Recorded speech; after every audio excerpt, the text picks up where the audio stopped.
네. 오늘은 고난에 참여함으로 즐거워하라 라는 제목으로 여러분과 함께 연애를 나누려고 합니다. 누구나 고난 받기를 좋아하는 사람은 없습니다. 고난을 두려워하고 또 웬만하면 고난을 피해가려고 합니다. 저만 해도 고난이 온다 그러면 두렵고 그 고난 좀 안 받았으면 좋겠다 이런 생각을 합니다. 지난주에 제가 예수를 진실로 믿으면 고난을 받을 것이다.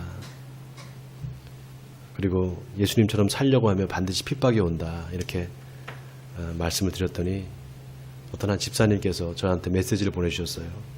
교회에 오면 성도들이 좀 위로를 받고 또 하나님 그 신앙 안에서 행복해지고 싶은데 목사님이 마치 고난을 예견하듯이 그렇게 이야기를 하니까 성도들은 참 두렵고 떨리는 마음으로 이렇게 어떻게 고난 받으면 어떡하나 이런 두려운 마음을 갖게 됩니다. 그러니까 그런 말씀을 하실 때 좀 가려서 하셨으면 좋겠습니다. 이렇게 메시지가 왔어요. 근데 여러분, 이 고난이 다 같은 고난이 아니고요. 고난의 종류가 두 가지가 있습니다. 첫 번째는 믿는 사람이나 안 믿는 사람이나 똑같이 받는 고난이 있습니다. 예를 들면 갑자기 사고가 나서 어디를 다친다든가 또 병이 걸린다든가 또 뭐 실직을 한다든가 갑자기 사업에 망한다든가 그런 고난들이 있죠. 그런 고난들은 예고 없이 찾아오는 고난입니다. 근데 그런 고난은 예수 믿는 사람뿐만 아니라 믿지 않는 사람들 모두가 다 받는 고난입니다. 예를 들어서 어떤 예수 믿는 사람이 이제 퇴직을 하고 퇴직금을 다 모아서 치킨집을 시작했다고 한번 생각해 보세요. 그런데 그 치킨집을 시작하자마자 그 해에 조류 독감이 유행이 돼서 치킨집이 망했다고 한번 생각해 보십시오. 그러면은 그게 하나님이 주시는 시련일까요? 또 하나님이 주시는 고난일까요? 아닐 겁니다. 여러분 생각해 보세요. 그 사람만 망했겠습니까? 아마 그 해 치킨집 오픈했던 사람들은 다 힘들고 아마 어려움을 겪었을 겁니다. 그러니까 예수 믿는 사람들이나 안 믿는 사람들이나 똑같이 사업을 하다가 어려움을 겪고 망할 수도 있습니다. 근데 그런 거는 성경이 말하는 고난과는 아무런 상관이 없습니다. 두 번째로 고난 중에 예수 믿는 사람들한테만 오는 고난이 있습니다. 제가 지난주에 예수 믿으면은 고난이 온다 그랬는데 여러분 한번 생각해 보세요. 예수 믿는다고 하고 교회 다니는 사람들한테 고난이 옵니까? 그냥 예수를 말로만 믿는다. 그런 사람한테는 고난이 오지 않고 예수 믿는데 내가 정말 예수님처럼 살아야 되겠다. 그래서 예수님처럼 경건하게 살려고 할 때 그때 고난을 받는다고 말씀드렸죠. 그러니까 이 고난은 예수님처럼 살려고 하는 사람만 받는 고난입니다. 마태복음 5장 10절에서 예수님께서 의를 위하여 박해를 받은 자는 복이 있나니 천국이 그들의 것임이라. 나로 말미암아 너희를 욕하고 박해하고 거짓으로 너희를 거슬러 모든 악한 말을 할 때는 너희에게 복이 있나니 기뻐하고 즐거워하라. 너희의 상이 큼이라. 너희 전에 있던 선지자들도 이같이 박해하였느니라. 이렇게 말씀하셨습니다. 자, 여기서 의를 위하여 박해를 받는 자는 복이 있다. 여기서 의라는 것은 내 의가 아니라 하나님의 의입니다. 하나님의 의가 여러분 뭐라 그랬습니까?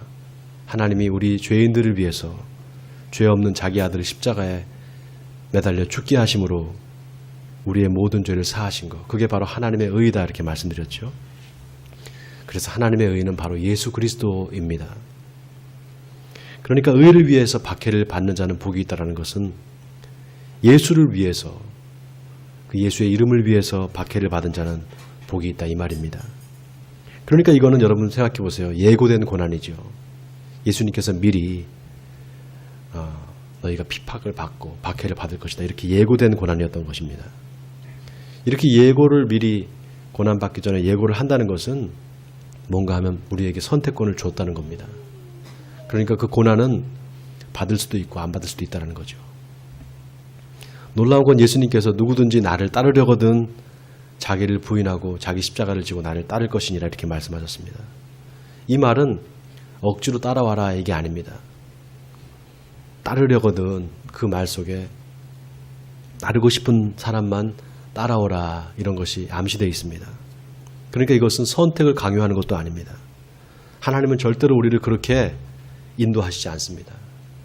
언제나 하나님은 우리에게 자유를 주시고 그 자유를 가지고 우리가 선택할 수 있도록 그렇게 인도하십니다. 그러니까 이 고난은 원하지 않으면 받지 않아도 되는 그런 고난인 것입니다.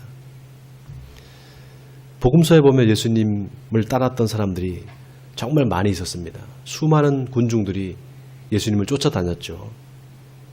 그런데 다 어떻게 됐습니까? 그들이 나중에는 다 예수님을 십자가에 못 박으라고 이야기를 합니다. 그리고 오직 예수님의 제자들, 그 11제자만 남게 됩니다. 근데 그 제자들이 어떻게 했습니까? 전부 다 순교를 했습니다. 여러분, 얼마든지 그들이 순교하지 않을 수 있었습니다. 마음만 먹으면. 얼마든지 순교 안 할 수 있었습니다. 근데 다 순교를 했단 말이죠. 여러분, 놀라운 것은 이 로마가 말이죠. 로마 제국이 종교의 자유가 있었던 나라였습니다. 어떤 걸 믿든지 다 그 종교의 자유가 허락된 그런 나라였습니다. 그러니까 다신교 국가였던 거죠. 그런데 왜 그렇게 유독 예수 믿는 사람들, 그리스도인들만 그렇게 박해를 받았을까요? 왜 기독교인들만 그렇게 박해를 했을까요? 로마가. 이 그리스도인들이 정말 지독하게 복음을 전하는 것입니다. 만나는 사람들한테 다 예수 믿으세요. 예수님 믿어야지만 구원받습니다. 이렇게 지독하게 복음을 전하고 전도를 하니까 도저히 이 로마 정부가 감당이 안 되는 것입니다. 그래서 이거 안 되겠다. 도저히 안 되겠다. 이대로 놔둬서는 나라가 전체가 이게 혼란스럽겠다. 그래서 핍박을 하기 시작한 겁니다. 여러분, 왜 이 초대교회 그리스도인들이 그렇게 고난을 받으면서도 계속 복음을 전했을까요?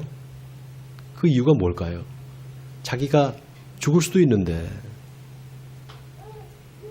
예수님께서 너희가 땅끝까지 이르러 내 증인이 되라 이렇게 말씀하셨기 때문입니다. 그러니까 예수님의 말씀에 순종했던 겁니다. 예수님의 말씀에 순종해서 살려고 하니까 고난을 받을 수밖에 없었던 거죠. 스스로 고난받는 쪽을 선택했던 것입니다. 아유, 목사님, 저는 그냥 그렇게까지는 못할 것 같아요. 그냥 일주일에 한번 교회 나와서 예배 드리는 걸로 그냥 만족할게요. 여러분, 괜찮습니다. 그렇게 신앙생활 하셔도 좋습니다. 그건 여러분의 자유입니다. 다만 그렇게 신앙생활을 하면은 자칫하면은 예수님을 못 만날 수가 있습니다.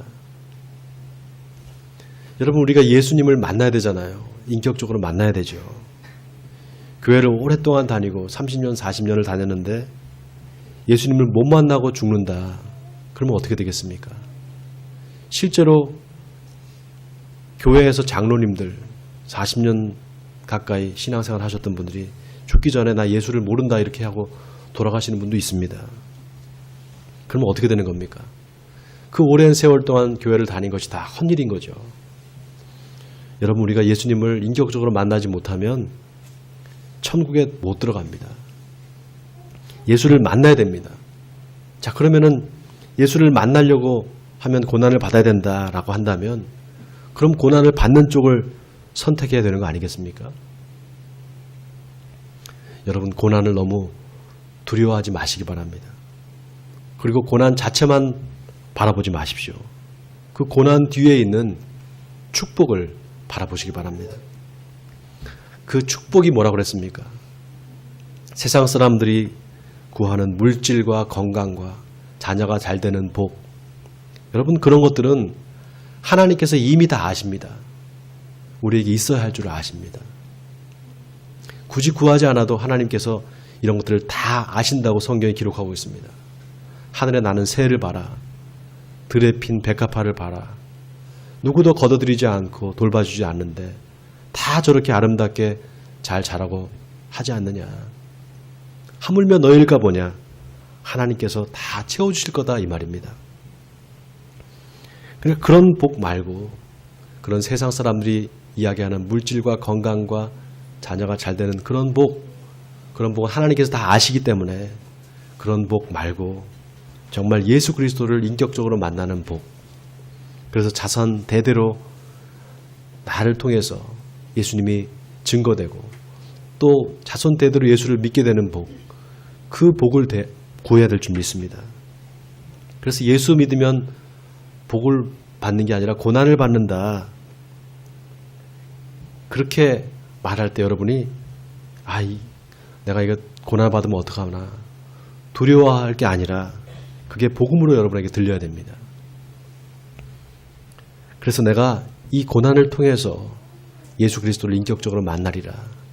이런 여러분의 결단이 있어야 됩니다. 원하기는 예수님처럼 살면 고난이 온다. 그게 여러분에게 좋은 소식, 복음이 되기를 주님의 이름으로 축원을 드립니다. 자, 오늘 본문에 베드로가 그 이야기를 하고 있습니다. 우리 다 같이 본문 12절과 13절을 같이 한 목소리로 한번 읽어보겠습니다. 12절과 13절입니다. 시작. 사랑하는 자들아, 너희를 연단하려고 오는 불시험을 이상한 일 당하는 것 같이 이상히 여기지 말고 오히려 너희가 그리스도의 고난에 참여하는 것으로 즐거워하라. 이는 그의 영광을 나타내실 때 너희로 즐거워하고 기뻐하게 하려 함이라. 자, 여기 너희를 연단하려고 오는 불시험을 이상한 일 당하는 것 같이 이상히 여기지 말라. 이 말은 뭡니까? 너희가 받는 그 고난 이미 다 그것은 예고되는 고난이다. 이 말입니다. 그러니 놀라지 말라는 것이죠. 아까 제가 그랬죠. 예고된 고난이 있고 예고 없이 찾아오는 고난이 있다 그랬죠. 여기서 이야기하는 고난은 이미 예고된 고난입니다. 자, 그리고 뭐라고 하는가? 오히려 너희가 그리스도의 고난에 참여하는 것으로 즐거워하라. 이렇게 말합니다. 자, 여기 그리스도의 고난에 참여한다. 이 말이 아주 의미심장한 말입니다. 너희가 받는 고난이 실은 너희의 고난이 아니라 바로 예수 그리스도의 고난이다. 이 말이죠. 사도행전에 보면 사울이 예수 믿는 사람들을 잡아 죽이려고 대제사장한테 그 체포영장을 가지고 다메섹으로 갑니다. 예수 믿는 사람들을 다 잡아서 감옥에 집어넣으려고 다메섹으로 가던 중에 갑자기 하늘에서 강한 빛이 내리 쪼이면서 하늘에서 음성이 들립니다. 사울아 사울아 네가 왜 나를 핍박하느냐. 그때 사울이 주여 누십니까? 이렇게 물어봅니다. 그때 주님이 뭐라고 하십니까? 나는 네가 핍박하는 예수라. 이렇게 말씀하시죠. 이 말이 무슨 말입니까? 예수 믿는 사람들을 핍박하는 게 곧 예수를 핍박하는 거다라는 것입니다. 다시 말하면 내가 예수 때문에 고난을 받는다 그러면 그 고난은 내가 받는 게 아니라 누가 받는 것입니까? 그 고난은 내가 받는 것이 아니라 누가 받는다고요? 예수님께서 받는 거라는 거죠. 여러분, 이게 중요합니다. 예수님과 우리가 하나예요. 그래서 예수님 때문에 내가 고난을 받으면 그게 곧 예수님의 고난이 되는 것입니다. 이 말은 예수님 때문에 고난을 받으면 그게 예수님의 고난에 내가 참여하는 것이 된다 이 말입니다. 왜 우리가 고난 받는 것을 두려워하면 안 되는가? 이유가 바로 여기 있습니다. 고난을 통해서 우리가 예수님을 만날 수 있게 되기 때문에 그렇습니다. 다시 말해서 고난 속에 예수님을 만날 수 있는 접촉점이 있다는 것입니다. 여러분, 예수님이 받으신 고난, 그 고난이 예수님이 무슨 죄를 지어서 받은 고난이었습니까? 예수님이 받은 고난은 온전히 저와 여러분 때문에 받은 고난이었습니다. 오직 우리를 죄에서 구원하시기 위해서 본인이 대신 우리가 받을 고난을 대신 받으신 것입니다. 똑같은 원리로 내가 무슨 잘못을 했거나 실수를 해서 받는 고난이 있죠. 오늘 본문에 보면 너희 중에 누구든지 살인이나 도둑질이나 악행이나 남의 일을 간섭하는 자로 고난을 받지 말라 이렇게 말하죠. 자, 그런 고난은 우리가 받아서는 안 되죠. 그런 고난은 부끄러운 것입니다. 그런 고난 말고 전적으로 하나님의 뜻을 이루기 위해서 받는 그 고난, 예를 들면은 복음을 전하다가 욕을 먹는다든지, 또 노방전도를 하다가 어떤 술 취한 사람이 갑자기 달려들어서 주먹으로 얼굴 한 대 친다든지, 그런 일이 겪을 수 있단 말이죠. 자, 그런 고난, 그런 억울한 고난을 겪게 될 때 그때 예수님과의 만남의 접촉점이 생긴다라는 것입니다. 왜냐하면 예수님도 똑같이 그런 고난을 받으셨기 때문에 그렇습니다. 그래서 그런 고난을 당하셨기 때문에 우리가 주님을 만날 수 있는 접촉점이 거기에 생기는 거죠. 더 놀라운 게 오늘 본문 13절을 보세요. 너희가 그리스도의 이름으로 치욕을 당하면 복 있는 자로다. 영광의 영 곧 하나님의 영이 너희 위에 계심이라. 자, 여기 영광의 영, 하나님의 영, 바로 성령이죠. 그 성령이 너희 위에 계신다는 겁니다. 여기서 너희가 누굽니까? 그리스도의 이름으로 치욕을 당하는 사람, 그 사람이 바로 너희입니다. 그 사람 위에 성령이 계신다라는 것입니다. 자, 여기가 어딥니까? 여기가 바로 고난의 접촉점입니다. 주님과 만날 수 있는 접촉점이 열리는 것입니다. 여러분, 하나님이 주시는, 우리 예수 믿는 사람들한테만 주시는 특별한 고난이 있습니다. 그 고난은 하나님께서 우리를 예수님과 만나게 하시려고 예수님이 우리에게 주시는 고난인 것입니다. 예수 믿는 사람이 도둑질하거나 강도짓을 하다가 잡혀서 벌을 받는다. 그건 고난이 아니죠. 당연히 벌을 받아야 마땅한 것입니다. 또 믿는 사람이 안 믿는 사람들하고 똑같이 속이고 장사하면서 남을 속이고 불법과 탈법을 일삼으면서 사업을 하다가 망했다고 생각해 보세요. 그럼 그게 고난입니까? 당연히 망해야 정상입니다. 여러분, 그런 건 다 부끄러운 것입니다. 그런데 정말 예수 믿는 것 때문에 내 양심을 속일 수 없어서 거짓말하지 않고 정직하게 사업을 하다가 망했다고 생각해 보세요. 그럼 그거는 부끄러워할 일이 아닙니다. 그래서 사실은 여러분, 고난 그 자체보다 고난을 받는 사람이 어떻게 그 고난을 대하느냐, 고난을 대하는 태도가 중요합니다. 전에 우리 교회 바자회를 하려고 바자회 홍보를 위해서 이렇게 사탕을 하나씩 넣어가지고 거기 전도지를 집어넣어가지고 이렇게 저기 현대 아이파크에 가서 이렇게 돌렸잖아요. 성도들하고 같이. 저하고 우리 집사님들하고 몇 분하고 같이 이제 가서 이렇게 돌리는데, 그 경비 아저씨가 얼마나 좀 거칠게 하는지요. 뭐 잡상인 취급을 하면서 들어오지 말라고. 하여튼 막 뭐라 그러는 거예요. 근데 제가 그럴 때 좀 참아야 되는데 저도 또 성질이 또 있단 말이죠. 그래서 아니, 너무 그렇게 지나치게 잡상인 취급하듯이 그러지 마세요. 뭐 우리가 뭐 나쁜 짓 하러 온 것도 아닌데 좀 들어가게 해주세요. 그랬더니 절대 안 된다는 거예요. 나가라는 거예요. 그러다 이제 저랑 말 다툼 되고 실강이가 됐어요. 그러니까 우리 이제 강고사님이 저를 보호해 주시려고 또 옆에서 또 너무 심한 거 아니냐 이렇게 하다가 이제 또 말 다툼이 됐습니다. 실강이가 벌어졌어요. 결국 전도지 못 돌리고 그냥 왔습니다. 여러분 보세요. 그게 하나님이 주시는 고난이 맞죠. 전도하려다가 예수님 복음 전하려다가 오는 고난이 맞습니다. 그런데 그 고난을 대하는 태도에서 제가 그리스도인답지 못했던 겁니다. 그럴 때 그냥 싸우지 말고 그냥 이때 예수님이라면 어땠을까, 어떻게 하셨을까 생각하면서 참고 인내했더라면 그 고난을 통해서 예수님을 내가 만날 수 있었을 텐데, 예수님을 만나는 계기가 될 수 있을 텐데 그 기회를 날려버린 겁니다. 그러니까 제가 아직 한참 멀은 거죠. 여러분, 그렇기 때문에 사실 고난 그 자체보다 고난을 대하는 그 사람의 태도가 어떠냐, 그게 굉장히 중요합니다. 그래서 어떠한 고난도, 그게 예고된 고난이든 그렇지 않던 갑자기 오는 고난이든 그 고난을 통해서 예수님을 만나는 사람, 그 사람이 진짜 그리스도인입니다. 그 사람이 진짜 복된 사람이에요. 그럴 때 하나님이 그 사람을 통해서 영광을 받으십니다. 여러분 이거 아멘입니까? 자, 베드로가 오늘 뭐라고 하는가 하면 16절에 보니까 만일 그리스도인으로 고난을 받으면 부끄러워하지 말고 도리어 그 이름으로 하나님께 영광을 돌리라. 이렇게 우리에게 권면을 합니다. 자, 여기 그 이름으로 하나님께 영광을 돌리라 라고 했는데 이 그 이름이라는 게 뭡니까? 바로 예수 그리스도의 이름. 예수 그리스도의 이름으로 하나님께 영광을 돌리라는 것입니다. 여러분 옛날에 1960년대 제가 60년대에 태어났단 말이죠. 68년에 태어났는데 여러분 아마 60년대에 이 젊은 때를 보내셨던 분이 계십니다. 그때 서울에 전차가 다녔다는 거예요. 서울 시내.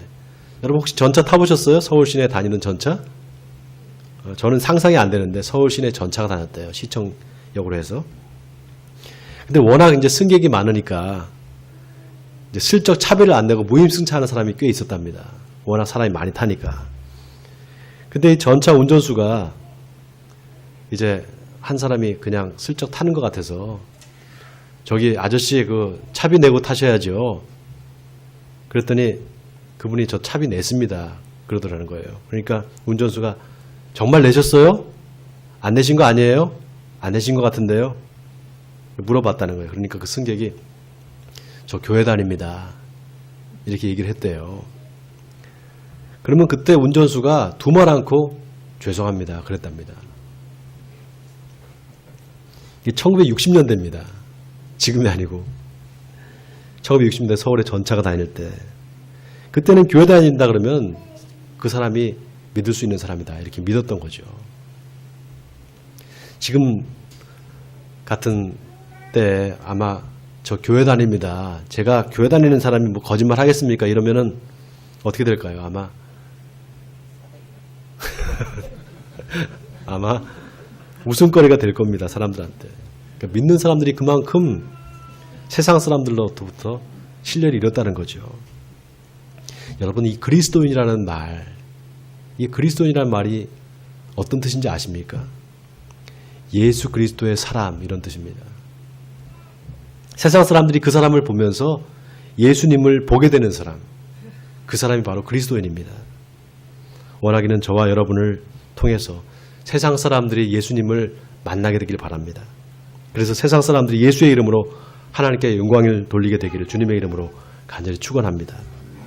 자, 오늘 다음 17절에서부터 19절까지 우리 마지막 절까지 같이 한번 또 한 목소리를 읽겠습니다. 시작.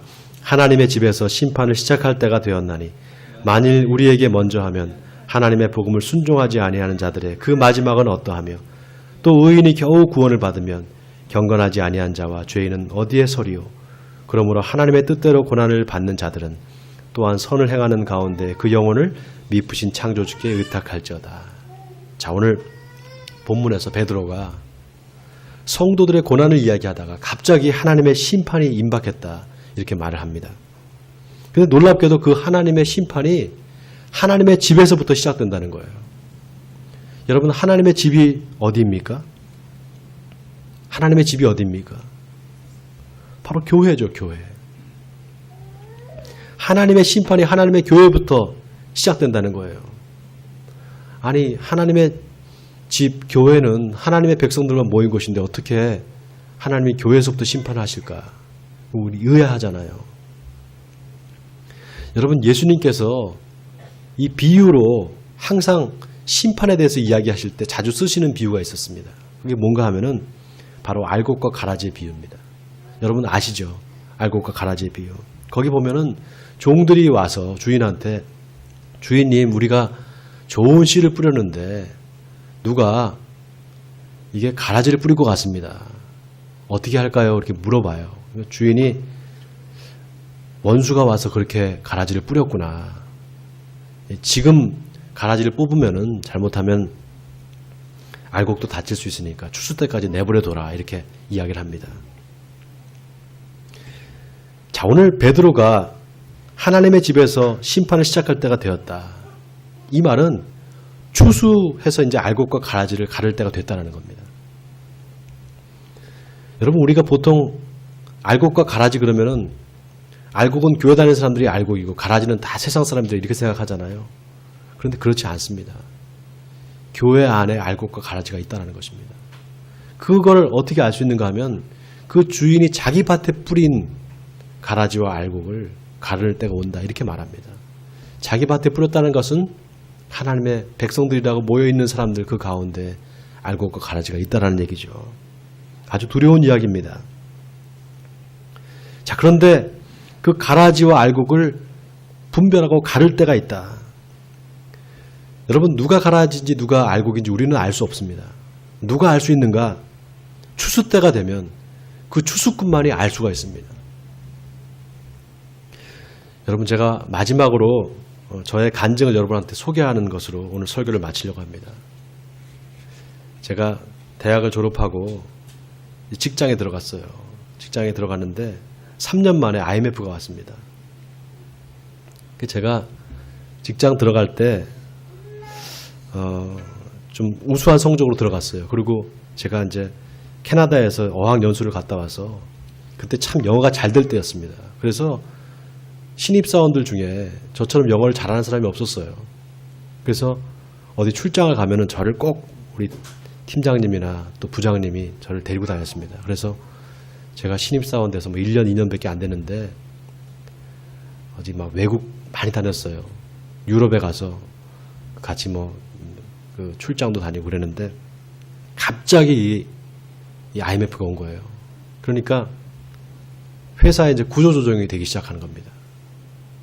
그러니까 저희 회사가 일본과 합작회사였는데 그 회사의 일본 이제 본사에서 구조조정 팀이 와서 제일 먼저 TF팀을 이제 없애버리는 거예요.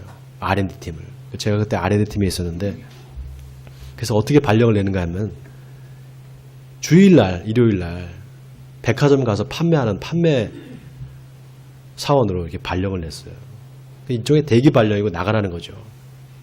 그래서 제가 잘리는 일 차라리 내가 먼저 사표를 내야 되겠다. 그러고서 이제 사표를 냈습니다.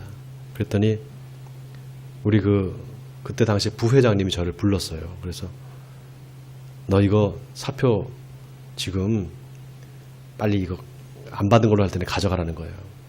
너를 잘리려고 그러는 게 아니라 너를 오히려 보호해 주려고 그런다. 잠깐 거기 갔다 오면 한 3개월 있다 보면 다시 부를 테니까 그냥 이 사표 다시 가져가라.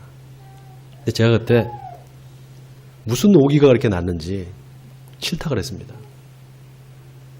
우리 회사 회장님이 장로님이셨어요. 그래서 우리 회사가 특별히 매주 월요일마다 매월 한 번씩 원래를 하면 예배를 드리고 시작했습니다.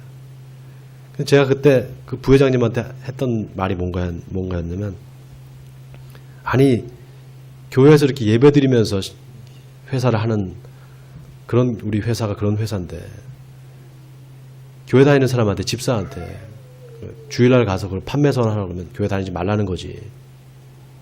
아주 못 다니겠습니다 이 회사. 그리고 그냥 사표를 내버리고 나왔어요. 지금 생각하면 참 철이 없는 거죠.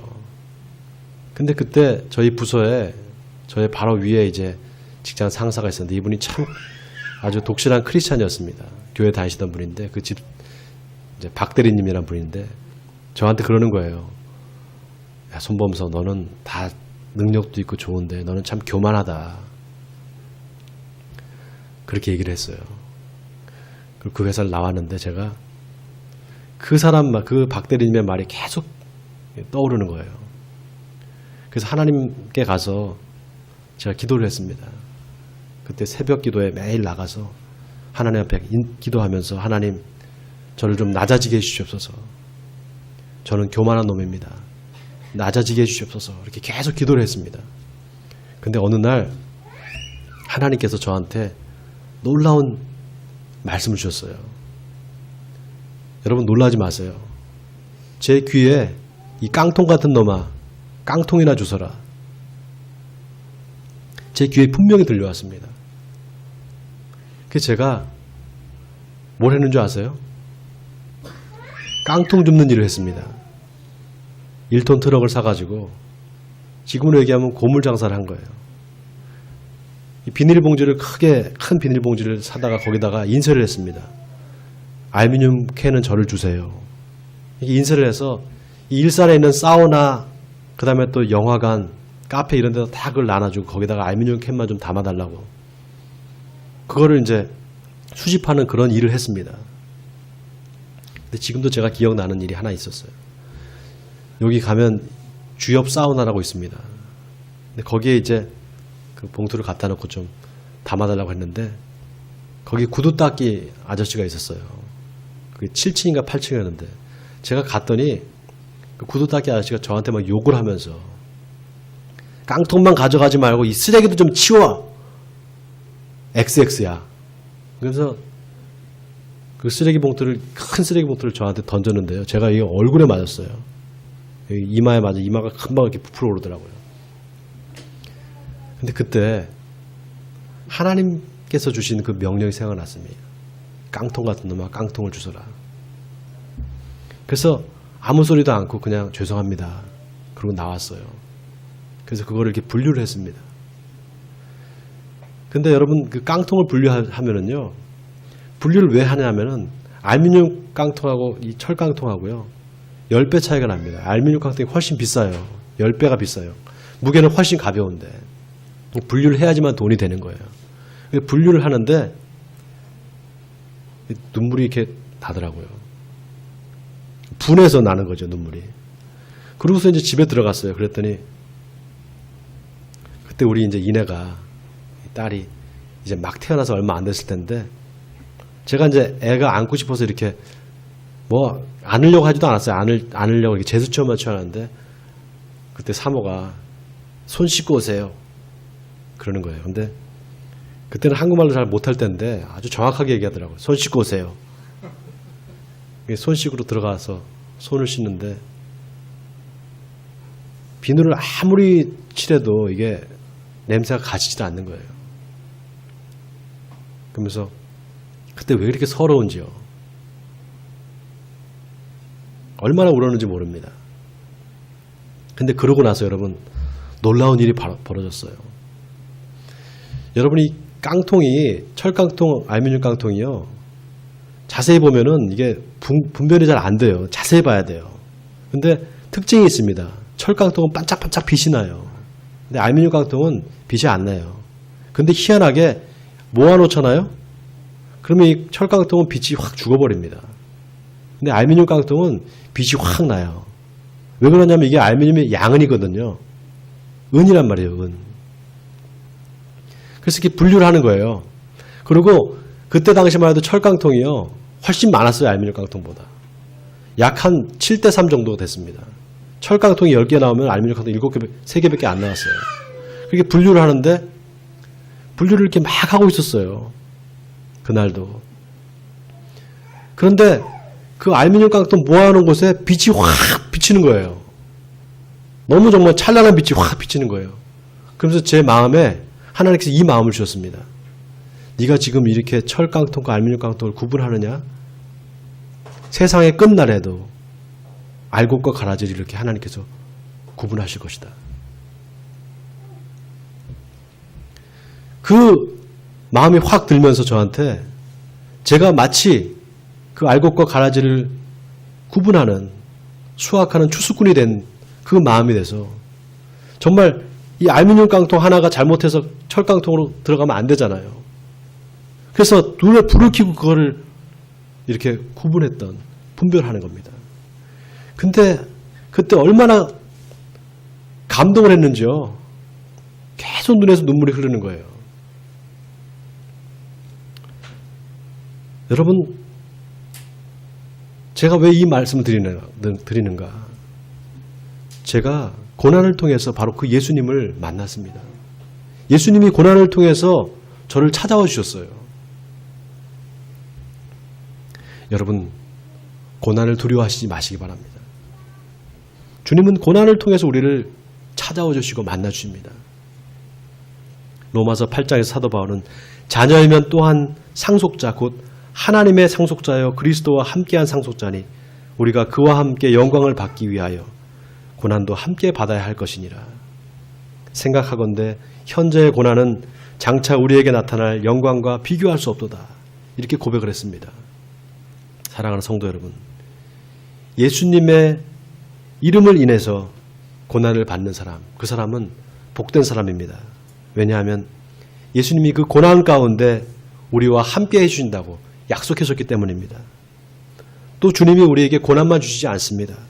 고린도전서 10장에서 사도 바울은 사람이 감당할 시험밖에는 너희가 당한 것이 없나니 오직 하나님은 미쁘사 너희가 감당하지 못할 시험당함을 허락하지 아니하시고 시험당할 즈음에 또한 피할 길을 내사 너희로 능히 감당하게 하시느니라, 이렇게 고백을 했습니다.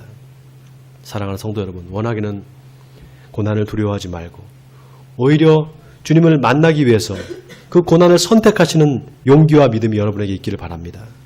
그래서 고난을 통해서 예수님을 만나시는 축복을 누리시는 여러분 되시기를 주님의 이름으로 간절히 축원드립니다.